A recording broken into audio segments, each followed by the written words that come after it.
From his legendary career on the court to his iconic sneaker line, Kobe Bryant's impact on basketball and sneaker culture is undeniable. Today, we're diving into the Black Mamba's journey, his signature sneakers, and I'm going to ask a fundamental question of myself, this time on Fire Footwear.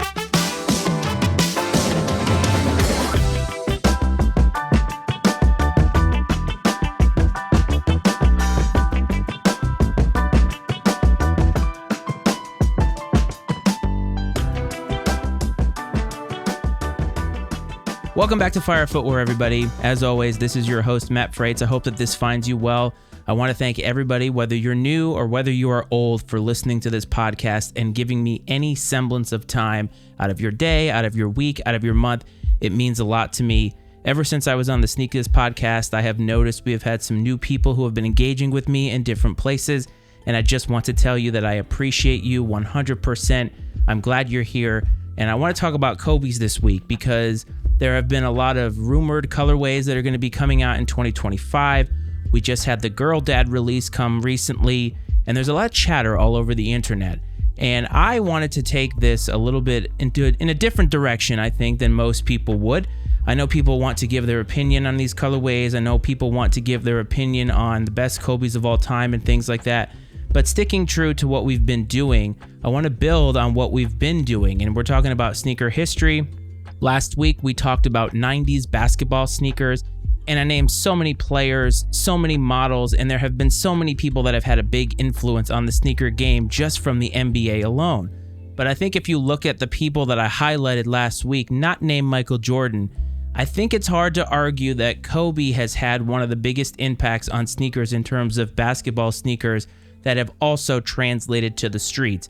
And so I think it's important that we kind of remind ourselves who Kobe Bryant is. And I'm sure 95% of the people that are listening are like, what are you talking about? I know who Kobe Bryant is. I watched him play. Look, folks, so did I. I know who Kobe is. I know who he was. But there is also a part of me that is still learning a lot about his sneaker line.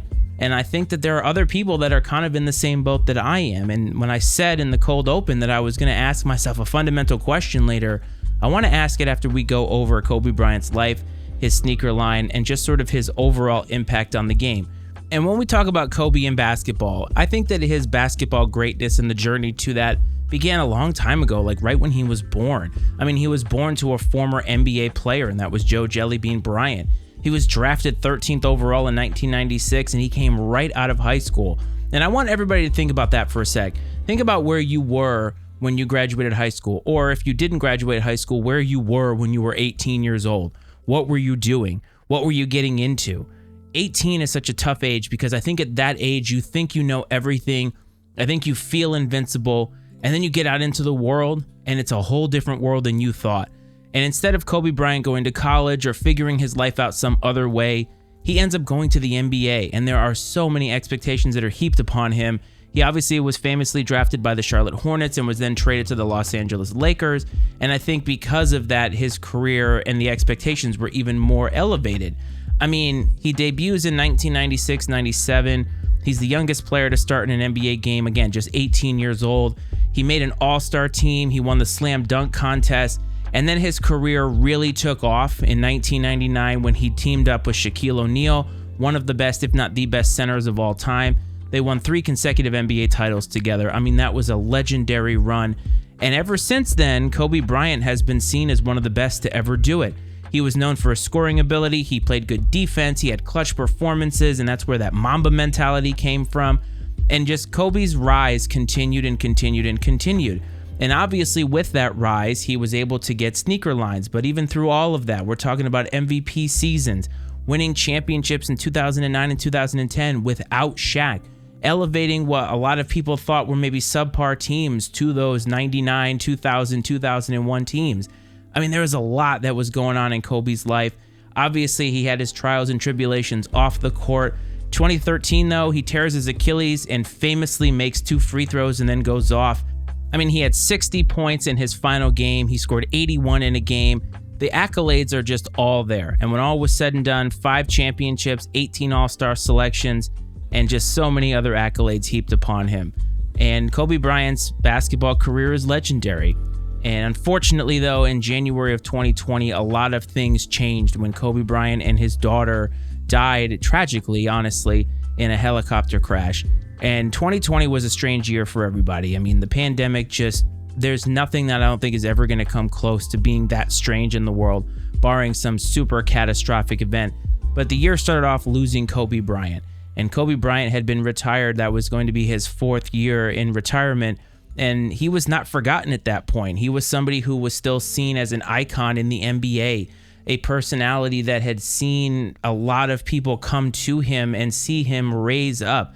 I mentioned that he had a lot of trials and tribulations, and he did.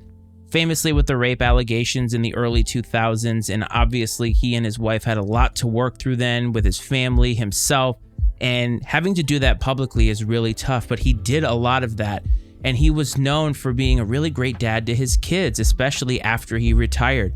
And so that death really took things to a new level. It obviously raised him up in the basketball community now because posthumously he's put in the NBA Hall of Fame, as he should have been. And honestly, I feel like his death changed so many different things. But along the way, before we even get to today, Kobe Bryant had a very hefty signature sneaker line.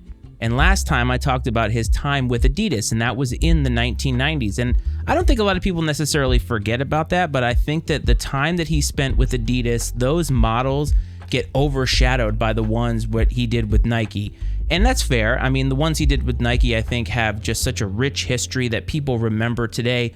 But we're going to get into that a little bit more. And I want to kind of run through all of his signature sneakers because I think it's important to remember just how he ascended even in sneakers and how his sneakers have transcended since that point.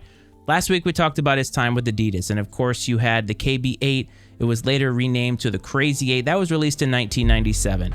It was a unique design, and we talked about that last week with sort of a wavy design, had what was called feet you wear technology, stability, responsiveness. It was a very popular model sort of at the time, and I think because it sold so well, and I think because a lot of players gravitated toward it, that kind of solidified Kobe being very marketable.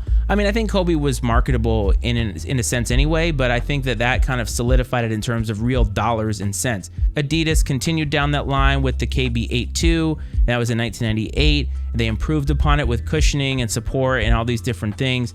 The Adidas Kobe, though, we all know was inspired by Audi cars. Now, Audi is still a brand today that is known for luxury and futurism, and I think that those shoes kind of really identified with that. But I will say at the time, even for the time period they came out, they had mixed reviews. But despite all of that, I think that these models really took a bold approach at the time. And I mean, even if you look at some of the models he came out with after that, and even if you look at some of the early LeBron models, I think that it really fit the mold for the time. And we're talking about the early 2000s. Now, of course, he didn't stay with Adidas his whole career, which is interesting because Michael Jordan obviously did, and LeBron obviously has. Now, Kobe has that time with Adidas, but I think most people think of his time in sneakers with Nike.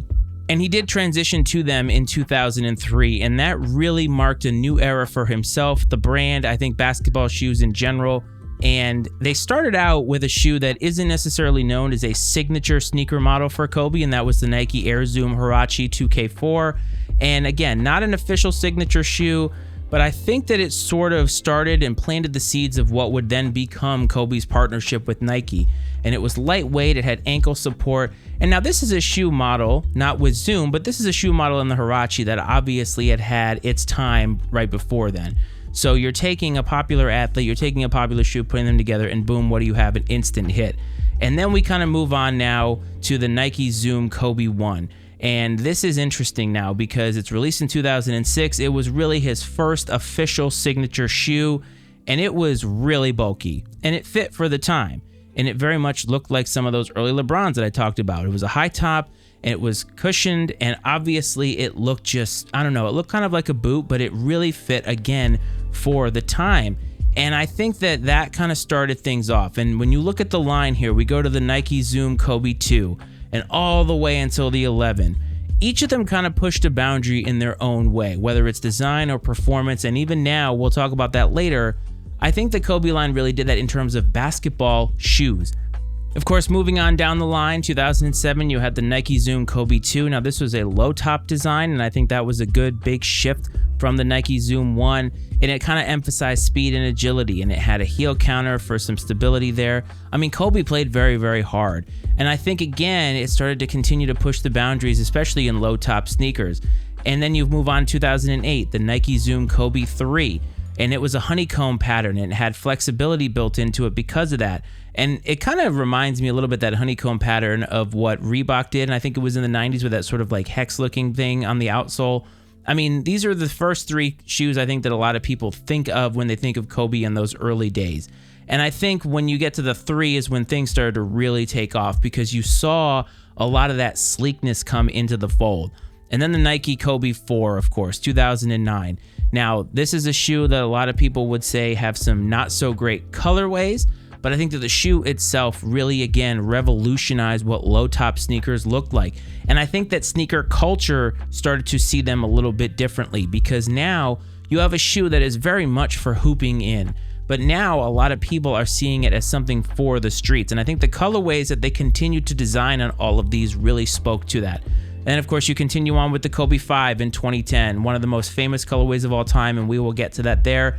The Kobe 6 in 2011. I mean, that snake scale design, that was definitely a really cool thing, and it was paying homage to the whole Black Mamba thing.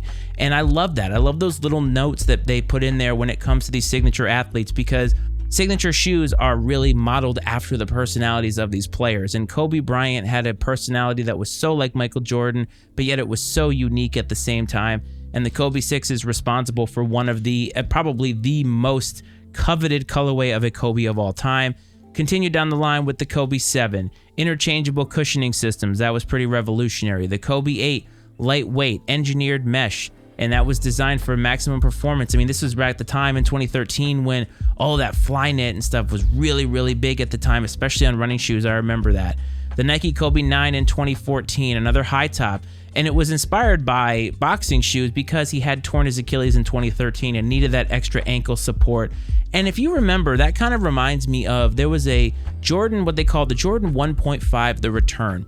I owned a pair of those. They were widely panned. I didn't think that they were made very well. I ended up selling them during the pandemic, but they were the Jordan 1 Chicago on top, and they had the outsole of the Air Jordan 2. Now, this was made for a very brief run that Michael Jordan did when he came back from having those problems after his rookie year. And so the Kobe 9 kind of goes there. Now, a lot of people did not like them because of that high top look, but they ended up releasing a low top version later, which really changed everything. Moving on to the Kobe 10, of course, it was really focused on traction and stability. Kobe is getting to the end of his run in the NBA as of 2015, and so we're getting close to the end of those Kobe shoes. And then, of course, the Kobe 11 in 2016. It was honestly just his final on-court signature shoe. Again, with the Flyknit technology, it was secure, and it really celebrated the end for Kobe Bryant, because I think by that point, a lot of people knew that Kobe still could do what he could do on the court in terms of scoring, but I also think that they knew that he could not carry a team, and I think a lot of people saw that. Now, after he retired, of course, they had the Nike Kobe AD line. This was post-retirement, and it was really celebrating his legacy, focusing on performance-oriented designs. Really not that much of Kobe's influence in these shoes, but I think that it just continued to get his name out there, very similar to what happened with Jordan Brand. And he had some different colorways there. DeMar DeRozan had his own special edition for this. So it was taking a Kobe shoe and it was giving new players the opportunity to sort of be involved with that shoe or be marketable because of their connection with Kobe. And that's something I think that you have to look at with Kobe Bryant, is that Kobe did so much on the court, and I think his influence on the court really spoke to a lot of people off the court. And Kobe's now are revered, and we're going to get to that. But before we do, I just want to give you a list of 10 of some of the most influential colorways of all time of the Nike Kobe line. And we're going to start at number 10. Now, I want to say this is not a top 10 list to me. If you want a top 10 list of Kobe's, you can go listen to Sneak this week. Greg was in the closet, and he was talking about his favorite Kobe 4 colorways of all time. This is not a list. This is just to give some people who maybe aren't as familiar with the Kobe line some examples that they can go look up. I know as I was writing this episode, that's what I was doing.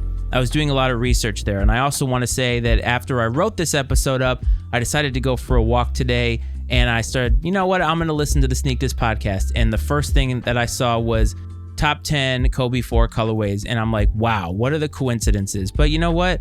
There aren't a lot of topics in sneakers, and sometimes we are going to overlap, so sometimes we inspire each other. But this is not a top 10 list. These are just 10 colorways that I think you should be aware of, and I'd love to know more, and we'll get into that.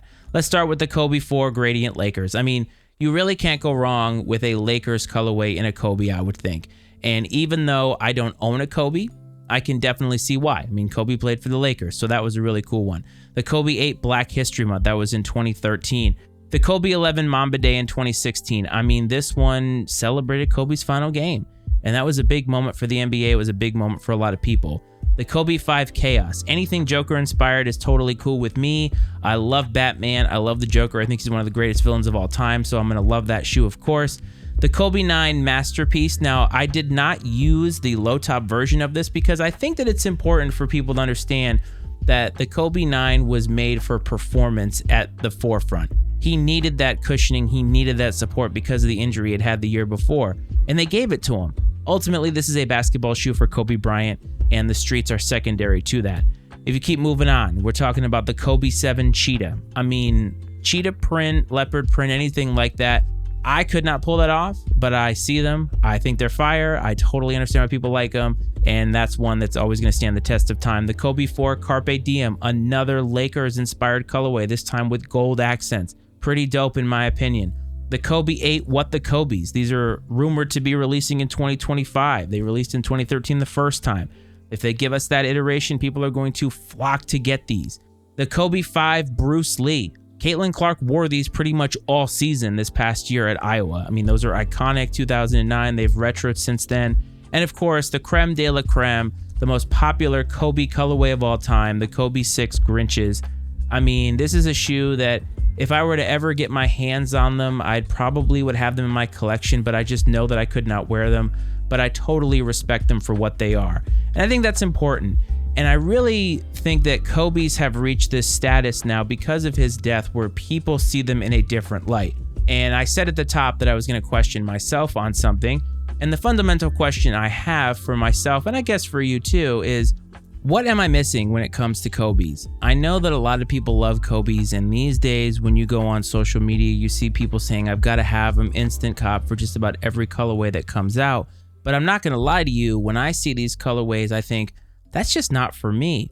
And Kobe's in general are shoes that I know that I aesthetically could not pull off. And I kind of wonder sometimes is maybe am I missing something because I wasn't in the game really firmly back when Kobe's were a thing. And maybe I missed the boat. Maybe I'm not able to appreciate them for what they are and feel like I need to cop them because I wasn't in. I'm not sure, but I see the what that's coming out. I understand the history, and it's very similar to the Fruity Pebbles LeBron. I see the history, but I could never do anything with that. The Grinches might be the only ones to think about. The Bruce Lees probably if they ever retroed. I mean, even I look at the way that that shoe looks. I don't hoop. And it would feel weird for me to wear a shoe that is intended for hooping in to wear it as a fashion statement. And I think it would look disingenuous if I did that. And I feel like with Kobe's, they're just not for me. And that's why I think this episode was important for me, because I needed to go back and look at the history. I needed to understand all the different colorways, all the different models, and just kind of embed myself in what Kobe did for sneaker culture through his basketball prowess. And what I've learned, and even though I knew this, is that he did a lot. And hopefully you'll learn something too. But before we get to the end, let's get to the release of the week.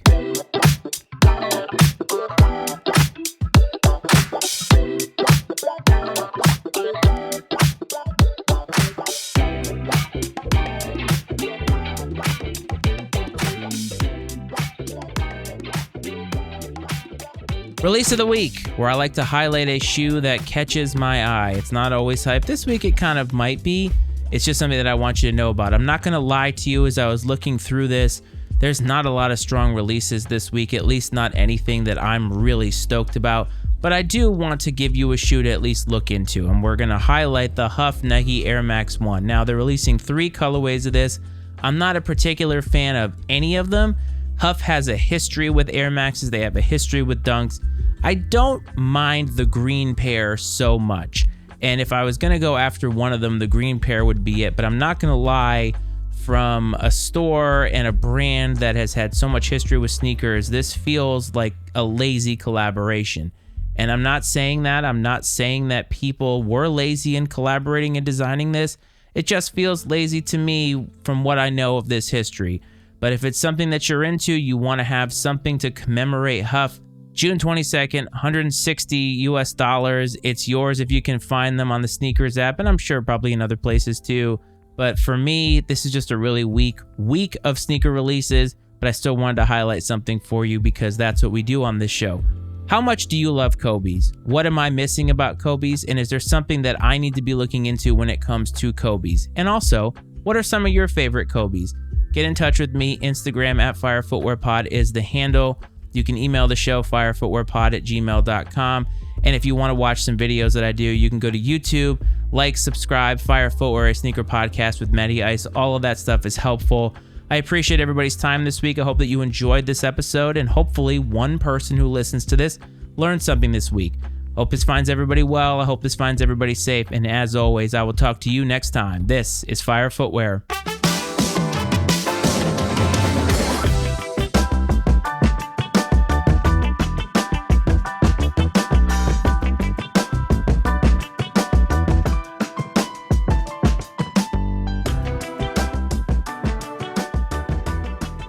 The opinions and viewpoints expressed on Fire Footwear are those of Matt Frates and his guests, and not necessarily those of the Matty Ice Media Network. Fire Footwear is exclusively owned by Matt Frates and is brought to you by the Matty Ice Media Network.